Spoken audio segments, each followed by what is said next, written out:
एकादशी व्रत को हरितोष व्रत कहते हैं। भगवान की प्रसन्नता के लिए, हरिजू की प्रसन्नता के लिए एकादशी व्रत रहा जाता है। प्रायः समस्त वैष्णवजन रहते हैं। जो रसिक जन प्रियाजू के चरणों के अनन्य हैं, उनका एक ही व्रत है, श्यामा श्याम की 8 पहर उपासना करते हुए अपनी मन वृत्ति को श्यामा श्याम में समर्पित करना। यहाँ ज्ञान ध्यान व्रत कर्म जीते सब काहो में नहीं मोहि प्रतीति, रसिक अनन्य निशान बजायो एक श्याम श्यामा पद प्रीति। पर जो एकादशी व्रत रहते हैं परम धन्य है, वो हरितोष व्रत है। अब एकादशी व्रत का नियम क्या है और कैसे एकादशी व्रत का फल मिलता है, कई बार चर्चा हुई। बहुत सुंदर तस्मात् शास्त्रम प्रमाणम ते, शास्त्र प्रमाण के अनुसार श्री सनातन मुनि बोल रहे हैं, अथ ते नियमान वच्मि व्रते ह्रस्मिन् दिनत्रये, कास्यम मानुषम मसूरान्नम चणकान को द्रवास्तथा, शाकम मधुपरान्नम च पुनर्भोजन मैथुने, दशम्याम 10 वस्तूनि वर्जयेत वैष्णवः सदा। जिसे एकादशी रहनी हो और एकादशी का फल प्राप्त करना हो, उसको ये नियम पालन करना चाहिए। अथ ते नियमान वच्मि व्रते ह्रस्मिन् दिनत्रये, उसको 3 दिन, एक तो दशमी और एक द्वादशी और फिर बीच में एकादशी, उसको 3 दिन संयम में रहना होता है, तब बीच की एकादशी का उसे फल प्राप्त होता है। जिसे एकादशी व्रत रहना हो उसका नियम है कि दशमी के दिन कांसे के पात्र का त्याग करे। वैष्णव सिद्धांत है कि कभी जिसमें मांस बना उस रसोई का भोजन न ग्रहण करे। मसूर की दाल, चना की दाल, कोदों और कोई भी शाक, शहद, दूसरों का अन्न, दोबारा भोजन और मैथुन, ये दशमी के दिन त्याग दे। एक बार दशमी के दिन भोजन करे 24 घंटे में, क्योंकि एकादशी रहना है। कांसे का पात्र, जिस रसोई में मांस बना उसके भोजन का त्याग, मसूर की दाल, चना, कोदो, शाक, मधु अर्थात शहद और दूसरे के द्वारा दिया हुआ भोजन और दोबारा भोजन और मैथुन क्रिया, इनका दशमी के दिन कभी भी प्रयोग ना करें। इन 10 वस्तुओं से वैष्णव दूर रहे दशमी के दिन। फिर एकादशी के व्रत में, ये पीछे तो हम वर्णन कर ही चुके हैं, कहीं नहीं आया यहाँ कुटू का वो कचौड़ी पकौड़ी और सिंघाड़ा का हलवा और सावा, ये दुनिया के खीर और सब। ये एकादशी के दिन किसी भी तरह की गेम आदि क्रीड़ा ना खेले। जैसे अब आज व्रत है तो बैठे हैं अपना मोबाइल में गेम खेल रहे हैं, ऐसा कोई भी क्रीड़ा नहीं। द्वैत क्रीड़ा, किसी भी तरह का गेम, ये सब खेल नहीं।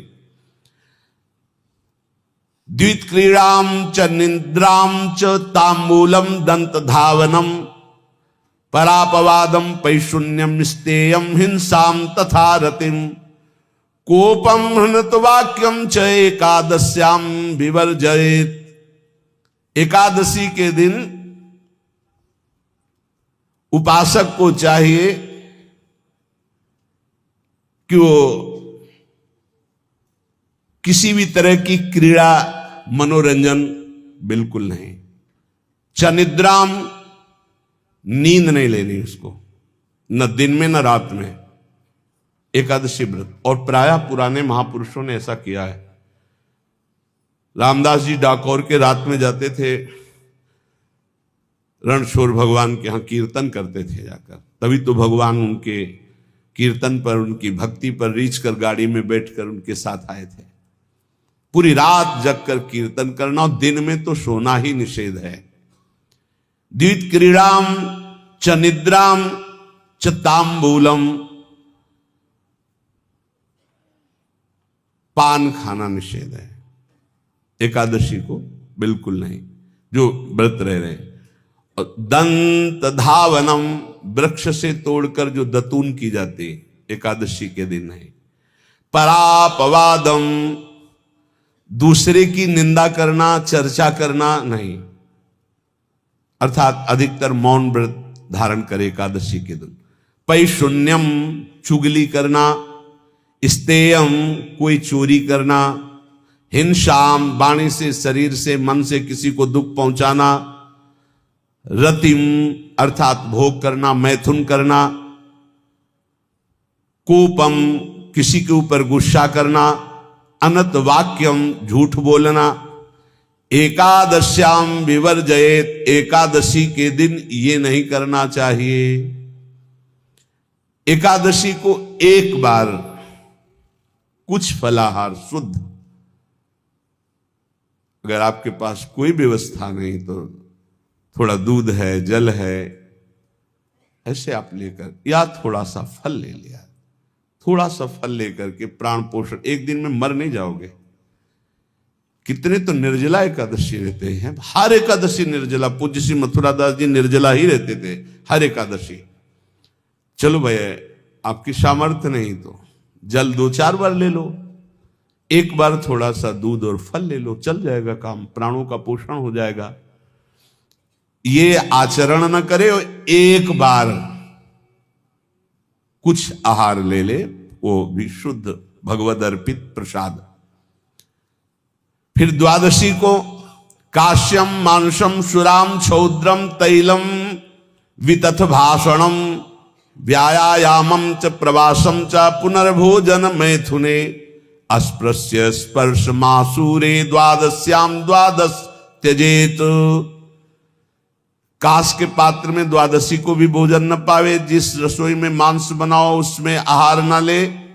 किसी भी तरह का नशा द्वादशी को न करे। शहद न पाए, तेल के बने पदार्थ न पाए, मिथ्या भाषण न करे और बहुत शरीर का व्यायाम न करे, बहुत थकावट वाले कार्य न करे। दोबारा भोजन न करे, एक बार द्वादशी को भी भोजन पवित्र। मैथुन न करे, जिसका स्पर्श नहीं किया जाता ऐसे पदार्थों का स्पर्श न करे, और मसूर की दाल न खाए। द्वादशी को जो इन नियमों का पालन करता है, दशमी द्वादशी ऐसे और एकादशी ऐसे, तब उसे एकादशी व्रत का फल प्राप्त होता है। जो इस पद्धति से एकादशी, ये जो मनमानी है सब नहीं, हर पदार्थ मिल जाएगा आपको फलाहार में। हर पदार्थ हमको बताया गया कि आपको जो चाहो वो सब पदार्थ फलाहार का।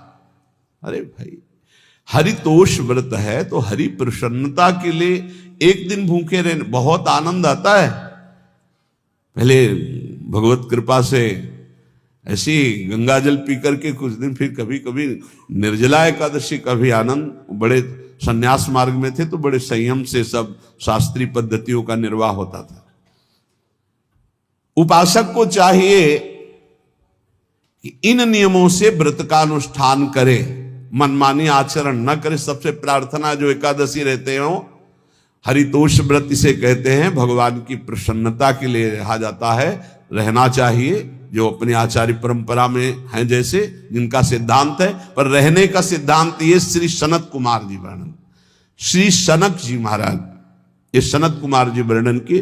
सनक जी महाराज कह रहे हैं, यदि भगवान का आश्रय नहीं, सत्संग नहीं है, तो इन 4 में से एक हो तो नाश कर देता, फिर चारों हो तो सर्वनाश हो जाता है।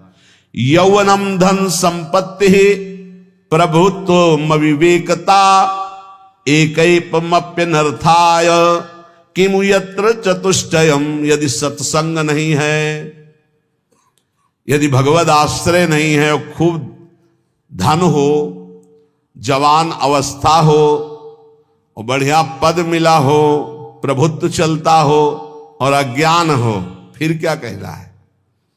बोले ये चारों जहां मौजूद होते हैं वहां सर्वनाश का खेल शुरू हो जाता है। अगर इनमें से एक हो तो सर्वनाश करने में पर्याप्त है, और अगर चारों हो तो फिर क्या कहना है? यौवनम, जवान हो, धन संपत्ति, खूब रुपया पैसा हो, प्रभुत्व, कोई पद हो, कोई अधिकार हो बड़ा, फिर अविवेकता और अज्ञानी हो तो बोले एक नाश कर देगा, फिर चारों तो नाश ही कर देंगे। अगर सत्संगी है तो ये चारों महान कार्य कर देंगे। क्या यौवनम, जवान है, खूब दूसरों की सेवा, मेहनत पूर्वक धन संपत्ति कमाकर माता पिता की सेवा, परिवार की सेवा। हे ये माता पिता, हमारा वेद कहता है मातृ देवो भव, तैत्तरीयोपनिषद, मातृ देवो भव, पितृ देवो भव, आचार्य देवो भव, अतिथि देवो भव, यान्य नवद्यानि कर्माणि तानि सेवितव्यानि नो इतराणि, यान्यस्माकः सुचरितानि तानि तोयोपास्यानि नो इतराणि, ये के चास्माच्छेयाः सो ब्राह्मणाः तेषां त्वया स्नेन प्रश्वसितव्यं, श्रद्धया देयम् अश्रद्धया देयम्, श्रिया देयम् ह्रिया देयम् भिया देयम् संविदा देयम्। वेद कहता है मातृदेवो भव, माता साक्षात हमारी भगवान है। देव हरि को कहते हैं, केशव देव जैसे कहा हरि को कहते हैं, गोविंद देव। मातृ देव, माता भगवान है। ए धिक्कार है उन पुत्रों को जो अपने माता के द्वारा पोषित किए हुए शरीर से हाथ उठाते हैं अपने माता पिता के ऊपर। नरक में तुम्हारी जो दुर्दशा होगी भोगोगे।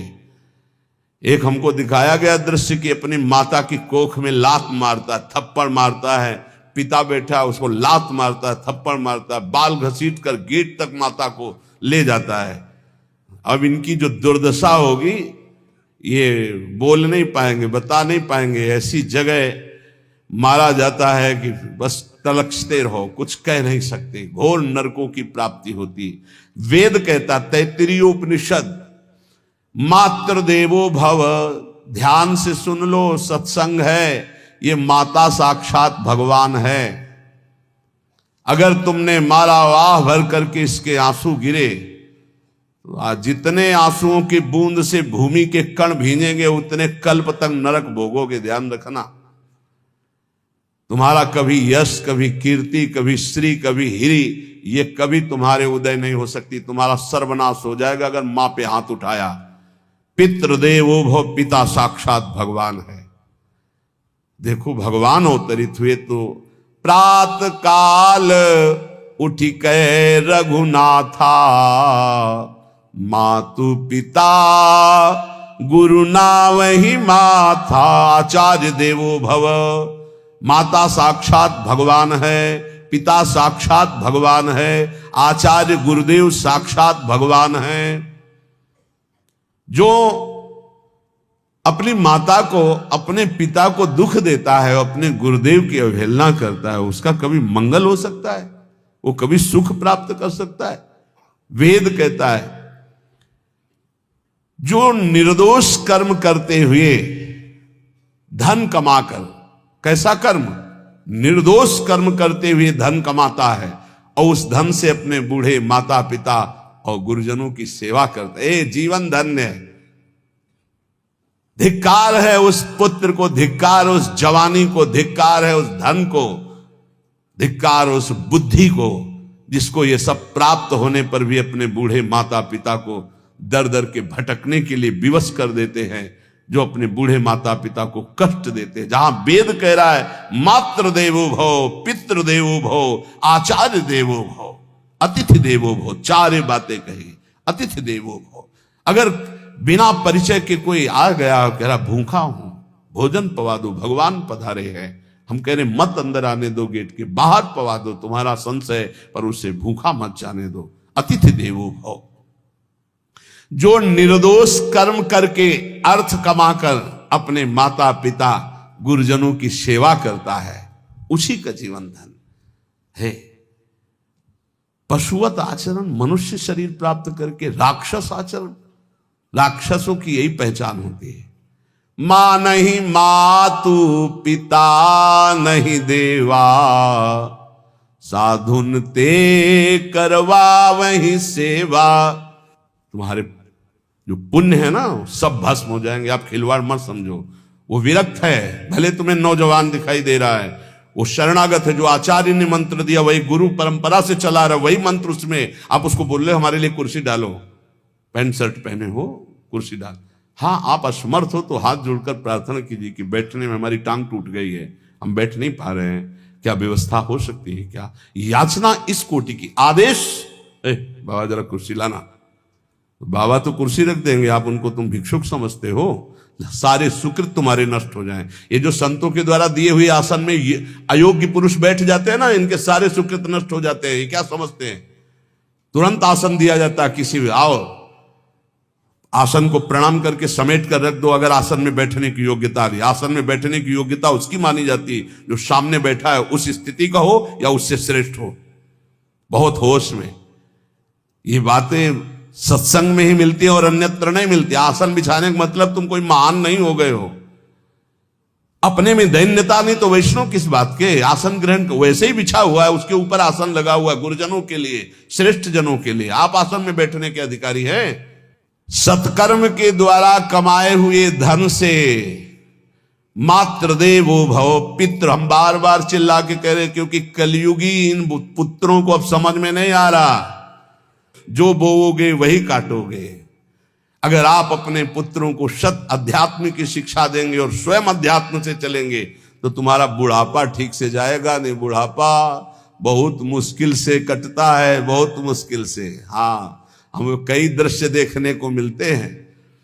बता रहे एक बार बिंदौर इधर है, इच्छावर फतेहपुर, वहां से भ्रमण करते यार, बड़े मकान से वयोवृद्ध भागते हुए आए, स्वामी जी स्वामी जी स्वामी जी, बहुत कष्ट में हो। क्या कष्ट है आपको? आप तो महल से उतर रहे हैं। ये किसका है? बोले मेरा ही है। तुमका कष्ट क्या है? बोले 4 लड़का है, 4 बहू है, सब खाते पीते हैं, मैं बहुत कष्ट में हूँ, सब कोई अपमान करता है। तुमका निकलो फिर बाहर, बाबा जी बनो, भजन करो, भगवान के मार्ग का अनुसरण करो। चौथी अवस्था है। बोले ये तो नहीं हो सकता, रहूंगा तो यही कुछ ऐसा कर दो कि जिससे हमारे बच्चों की बुद्धि बदल जाए, जो हमको पीटते हैं, गाली देते हैं। हमको वो जादू तो हम जानते नहीं, और चल पड़े। और बड़ा अंदर से चिंतन हुआ कि जीव कितना आसक्त है उन्हीं पुत्र परिवार घर में। अब बुढ़ापे का समय है, चौथी अवस्था में अगर घर ही में रह के भजन करो तो झंझट नहीं होगी। जो मिले जैसे मिले जीवन यापन करो, भजन करो, लेकिन प्रभु से मतलब नहीं। तो जितने भी जवान भाई बहन सुन रहे हैं, आप अपने माता पिता को, यहां हमारा वेद कहता है मात्र देवो हो, माता भगवान है, पितृ देवो हो, पिता हमारा भगवान है। धर्म के द्वारा कमाए हुए धन से माता पिता की सेवा करो। दूसरे दोष युक्त कर्मों का कभी आचरण मत करो। यन्नस्माकं सुचरितानि तानि तोयो पापाश्यानि नो इतराणि। सुंदर आचरण करो जो महापुरुषों के द्वारा विधान किए गए हैं, पाप आचरण कभी मत करो। हमारे आचरणों में से एक भी ऐसा आचरण नहीं होना चाहिए जो दूसरे को दुखी करके धन संपत्ति लेने वाला हो। वेद कहता है पापाचरण किया और आपको गड्डी पकड़ा दी, आप निर्दोष को दंड दे दिए और दोषी को धन के कारण मुक्त कर दिए। अब आपके परिवार में जो तांडव मचेगा वो झेल नहीं पाओगे, चाहे कोई भी हो। बहुत ध्यान से सुनना है, सत्संग है, ये शास्त्र है। जो अधर्म पूर्वक दूसरे के द्वारा दिए हुए धन से गलत निर्णय करता है, दोषी को मुक्त करता है और निर्दोष को दंड देता है, उसको दुखिया को न सताइए, दुखिया देगा रोए। जब दुखिया के मुखिया सुने तब तेरी गति क्या होए। मर्सरीज गाड़ी में भुन जाओगे भुट्टे की तरह अंदर, कोई सांस लेने की जगह नहीं मिलेगी। कैसे? आगे से गाड़ी में किसी कारण आग लग गई, चलती गाड़ी में। अब आजकल सब रिमोट का सिस्टम होता है, वो तार जल गए जिनसे गेट खोला जाता है। अब गेट लाख लोग हैं, आसपास कोशिश कर रहे हैं, न गेट खुल रहा है न शीशा तोड़ा, भम मचा हुआ है, चीखते हुए अंदर एक एक परिवार का सदस्य भस्म हो रहा है। क्यों? किसी के परिवार को उजाड़ा तुमने, किसी के निर्दोष की तुमने दंड विधान किए हैं, पापाचरण किए, वो भोगना पड़ेगा। इसीलिए बार बार तुम्हें भयावह शब्दों से कहते हैं, कोई तुम्हें दंड नहीं देगा, तुम्हारे कर्म हर समय तुम्हारी खोपड़ी में सवार हो, वही तुम्हें दंड देंगे। इसलिए हमारा वेद कहता है, यन्यस्माकः सुचरितानि तानि तोयो पापास्यानि नो इतराणि, जिसमें महापुरुष विधान किए हैं कि यह आचरण करो वो सुकृत है, और जिसे मना करते ऐसे पापाचरण मत करो, कभी दूसरे का अहित मत करो। जो कोई भी हमसे श्रेष्ठ गुरुजन है उनका आदर करो, उनको आसन दो, उनको विविध पदार्थों से सुख पहुंचाओ, विश्राम कर लेने के बाद वार्ता करो। श्रद्धा पूर्वक माता पिता गुरुजन अतिथि इनकी सेवा करना परम धर्म है। अश्रद्धा पूर्वक इनको कभी मत बर्ताव करो। बोलना, भोजन ले, बूढ़े जनों को ऐसे देखा है, ऐसे बड़ा कर लो, तुम्हारी भी बुढ़ापा आएगी, पता नहीं आ पाएगी कि नहीं आ पाएगी। अगर आएगी तो बहुत बढ़िया आएगी, तुम्हें ऐसे सताएगी कि आप देख लेना। बहुत हमारा हृदय इस बात से पीड़ित हो जाता है कि मां के प्रति ऐसा बर्ताव, जिस मां ने इतना पिता की क्षमता से हजारों गुना बढ़कर माता का प्यार होता है। ऐसे माता को, ऐसे पिता को हमें तो लगता है रोज चरण धो के पीना चाहिए। भगवान साक्षात इनमें विराजमान है। भगवान सच्ची कहता हूं, जो अपने माता पिता को त्रास देते हैं, भगवान भी रक्षा नहीं करेंगे, कोई दान पुण्य तुम्हारा काम नहीं आएगा। क्योंकि ऐसे महामहिम पूज्य माता पिता के प्रति आप ऐसा देखो, प्रार्थना करते, चाहे गाली बकने वाले, गुस्सा करने वाले माता पिता हों, यदि वो चल नहीं पाते, वयोवृद्ध है, तो भगवान की तरह पूजा करो, उनके व्यवहार को मत देखो, तुम्हारा काम बन जाएगा, उनका आशीर्वाद आपको मिल जाएगा। आर्थिक स्थिति के अनुसार अतिथि की सेवा करो, गुरुजनों की सेवा करो, भय से भी युक्त होकर सेवा करो। अधिकार है माता पिता का, गुरुजनों का, यदि आप सेवा नहीं करोगे तो अपराध लगेगा। इतना बड़ा शरीर पैदा किया है, लेबरी करो, रिक्शा चलाओ, उससे जो मिले अपने माता पिता की सेवा करो। तो यहां कह रहे कि ये चार अगर आपके पास हैं, इनका सदुपयोग नहीं हो। यौवनम धन संपत्ति प्रभुत्वम अविवेकता एकैपमप्यनर्थायम किमु यत्र चतुष्टयम। यदि धन है, जवानी है, आपका प्रभुत्व चलता है, बड़े पद में हो और अज्ञानी हो, एक तो सर्वनाश कर देता है, फिर चारों हो तो सर्वनाश पक्का। और यदि कहीं भगवान का आश्रय मिल जाए, संत जनों, तो ये परम मंगलदायक है। अविवेक विवेक में बदल जाता है। जो धन है, इसकी तीन गतियां बताई गई हैं। दान भोग विनाशश्च रायः शूर्गतस्त्रिधा। तीन गति होती है, एक दान और एक स्वयं भोग करना, और अगर नहीं किया तो सर्वनाश, वो नाश को ही प्राप्त हो जाएगा। गांव के कंजूस जनों के धन दीवालों में निकलते हैं, मटकी में बंद बंद करके दीवाल में पैक कर दिया और मर गए। अब दीवाल में नहीं, अब लॉकर में है, बैंक में है। कितने हैं? बोले इतने करोड़। कभी ना तो धर्म किया ना दान किया, कंजूस रात दिन उन्हीं रुपए का चिंतन किए, मर गए। एक रुपए का भी कभी सतमार्ग में प्रयोग नहीं किया। कह रहे दान भोग विनाशश्च, तीन गतियां हैं। दान या स्वयं भोग कर लो और या विनाश हो जाएगा। तो शोधन धन्य प्रथम गति जाकी, वो धन धन्य है जिसकी प्रथम गति। प्रथम गति क्या? दूसरों को सुख पहुंचाने में लगा। अस्पताल में दे दिया, गरीब लोगों की औषधियों के, या भूखी गौओं के उदर पोषण में, या संत महात्माओं के निवास या वस्त्र या भोजन, ये सब उत्तम गतियां हैं। अगर ये नहीं किया तो चलो घर में ठाकुर जी विराजमान करो, स्वयं बढ़िया भोग लगाओ, पाओ, परिवार को सुखी रखो, इतना ही कर लो। वैसे सो धन धन्य प्रथम गति जाकी, प्रथम तो है दान, फिर दूसरा स्वयं चलो उपयोग कर लो धार्मिक धर्म पूर्वक अपने परिवार का। लेकिन अगर ऐसा नहीं किया तो तीसरी गति है नाश, वो तुम्हारे किसी काम में धन आने वाला नहीं है। जो न दान करता है ना भोगता है उसका नाश हो जाता है।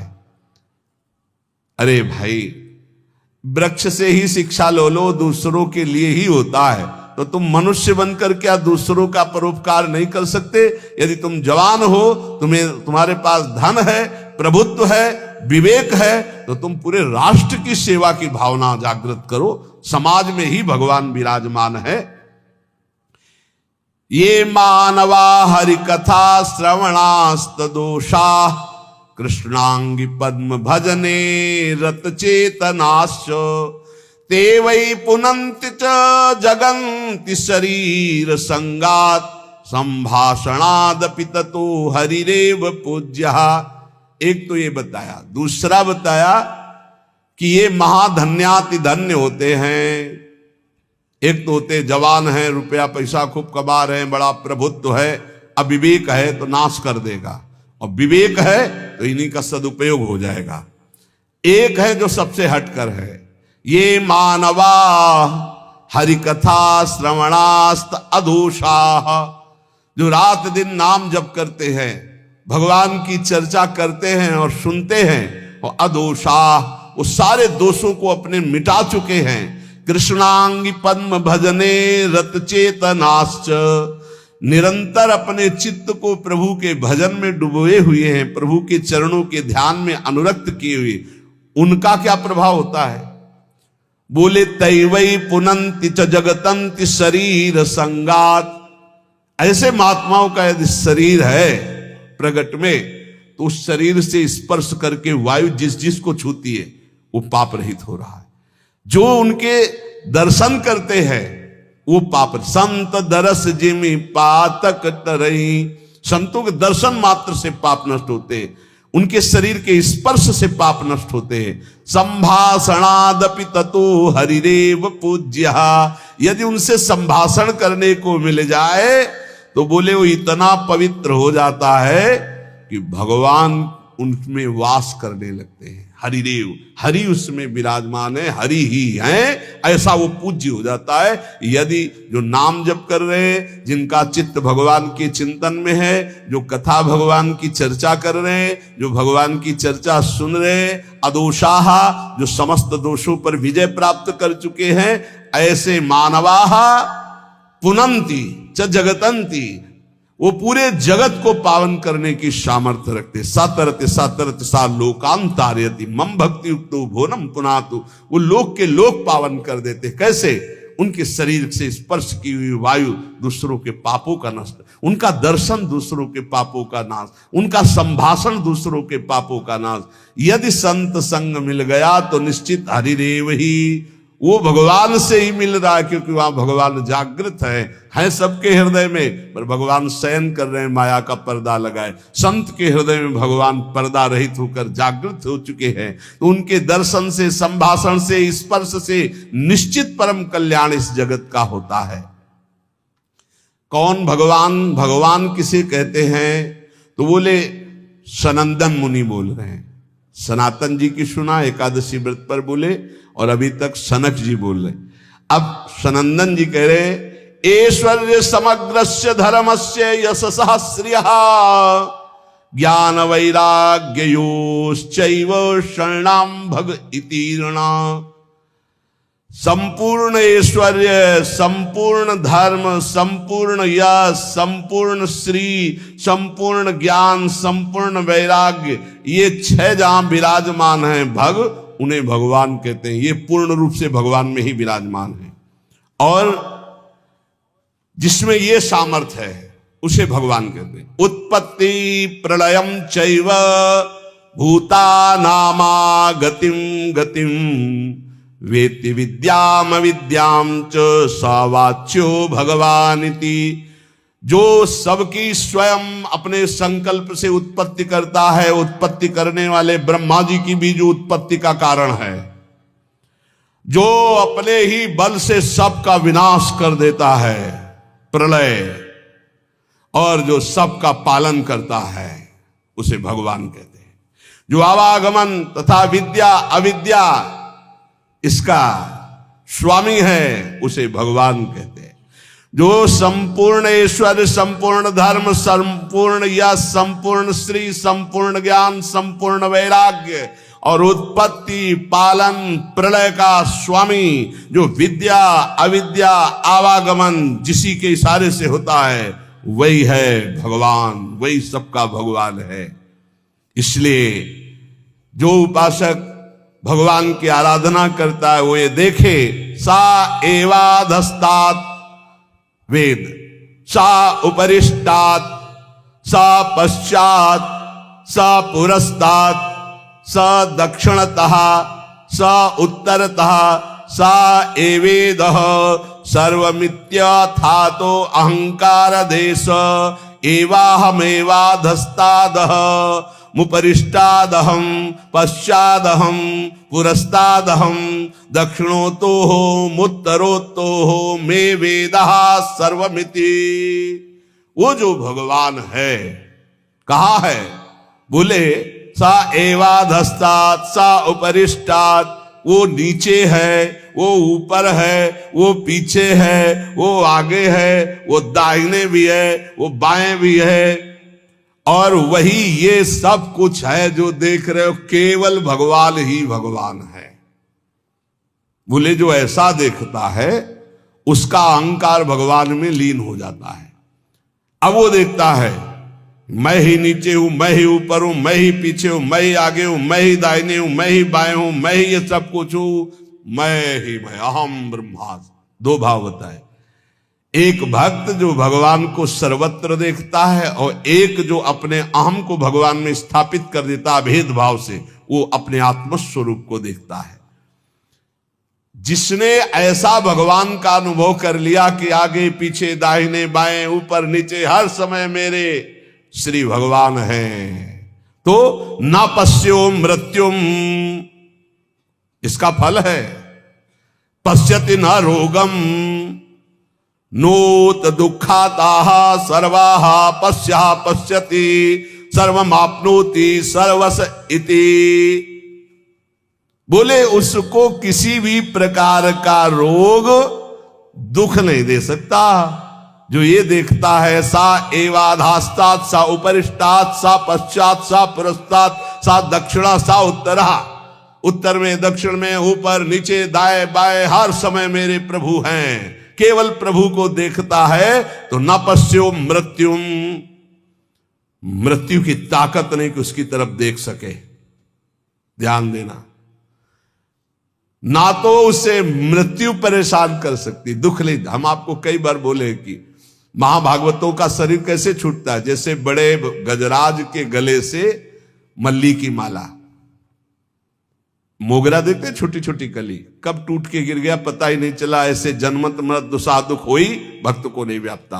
बोले ना तो वो मृत्यु, ना पश्यो मृत्युम पश्यति, मृत्यु ना रोगम, बड़े से बड़ा रोग उसको परास्त नहीं कर सकता। ये इसका फल है जो हर समय भगवान में स्थित है। नोत दुखाताः सर्वाः पश्यः पश्यति सर्वमाप्नोति सर्वस इति। वो सबको भगवत स्वरूप देखता है, अतः वो भगवान में प्रतिष्ठित, ना उसको मृत्यु छू सकती, ना रोग छू सकता है, ना किसी तरह का दुख छू सकता है। यही प्राप्त करने के लिए रोज चर्चा होती है। ऐसी ऊंचाई पर चढ़ जाओ कि कोई भी रोग, कोई भी शोक, मृत्यु, नाना प्रकार के विकार तुम्हें विचलित ना कर पाए। वो स्थिति है भगवद स्थिति, भगवदाकार। जो रात दिन प्रभु का भजन करते और देखते कि चारों तरफ से हरि मुझे घेरे हुए, जैसे प्रहलाद जी देखते, उसको कोई भय नहीं, कोई दुख नहीं, कोई रोग नहीं, कोई शोक नहीं। ये कैसे होता है? बोले आहार शुद्धौ सत्य शुद्धि, सत्य शुद्धो ध्रुवा स्मृति, स्मृति लंबी सर्व ग्रंथि नाम विप्रमोक्ष। जिसका भोजन शुद्ध है उसकी बुद्धि शुद्ध है, जिसकी बुद्धि शुद्ध है उसकी भगवत स्मृति, जो भगवत स्मृति है वो समस्त माया के ग्रंथों को, गांठों को नष्ट कर देती है और वो ऐसी ऊंचाई पे पहुंच जाता है कि न पश्यो मृत्युम पश्यति न रोगम नोत दुखाताह। कोई भी दुख, कोई भी रोग, कोई भी शोक, कोई भी भय उसका स्पर्श नहीं कर सकता। किसका? जिसकी आहार शुद्धि, सत्य शुद्धि, सत्य शुद्धो ध्रुवा स्मृति, स्मृति लंबे सर्व ग्रंथि नाम विप्रमोक्ष। जो अखंड भगवत स्मृति में डूबा हुआ है, कौन? जिसकी बुद्धि शुद्ध है। किसकी? जिसका आहार शुद्ध है। भगवद अर्पित जल भोजन, बुद्धि शुद्ध, नाम जप करते हुए भोजन प्रसाद पाओ। बुद्धि शुद्ध हो गई तो स्मृति चलेगी, अखंड स्मृति चलेगी तो ये स्थिति आ जाएगी। इसी स्थिति के लिए सत्संग हो रहा है, इसी स्थिति के लिए मानवदेह मिला है। इसलिए ध्यान पूर्वक सत्संग का मनन करो, रात दिन ये अनुभव करो कि मैं प्रभु की गोद में हूं, और खूब नाम जपते रहो। नाम जप नहीं करोगे तो सब गड़बड़ हो जाएगा। जो कमियां हैं वो धीरे धीरे ठीक हो जाएंगी, विश्वास मान लीजिए।